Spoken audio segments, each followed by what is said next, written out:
like Zeus and Athena when consecrating his victories. Therefore, it would be right to say that when Homer was weaving together his two masterpieces, he wasn't merely recounting these biographies and fantastical adventures of lion-hearted heroes like the demigod Achilles, King Agamemnon of Mycenae, and King Odysseus of Ithaca, or entertaining the imaginatively and romantically inclined at bedtime. He was unconsciously uniting the historical traditions of three distinct clusters of Greek-speaking peoples, Dorians, Mycenaeans, and Ionians, who had evolved independently of one another until then. There seems to be increasing uncertainty as to whether Homer actually existed or not. Some scholars have suggested that the two epic poems weren't written by a single writer at all, but are rather the collective striving of a group of writers united by homogeneous intent, so quite like the Hamitic or biblical scriptures of antiquity. Their argument is hinged on the fact that the two-word descriptions, like swift-footed and lovely hair, appear in the main copy of the poems time and time again, implying that it was possible for a wide array of poets to write using the same template and thus sound like the same writer.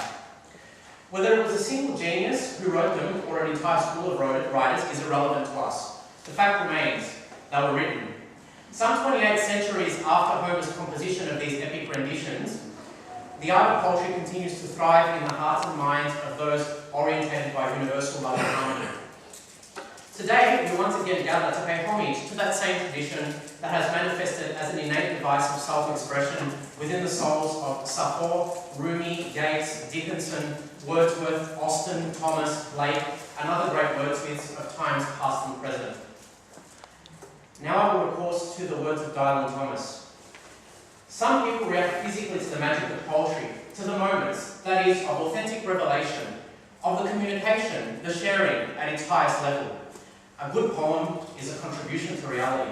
The world is never the same once a good poem has been added to it. A good poem helps change the shape and significance of the universe, helps to extend everyone's knowledge of himself and the world around him. And on that note, I will introduce the first poet.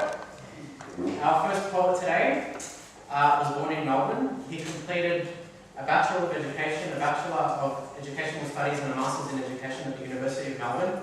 He has recently completed a Diploma in Professional Writing and Editing at Victoria University. He is a committee member of the Greek Australian Cultural League. In 2012, he participated in the inaugural Greek Writers' Festival in Melbourne. George has published two poetry collections, An Observer's Tales in 2005 and Tales of Light and Darkness 2008. His poem, The Lucky Country, has been put to music by renowned Greek-Australian composer Anthea Sideropoulos. George is married to fellow writer Monica Konasiou. Please welcome George to the stage.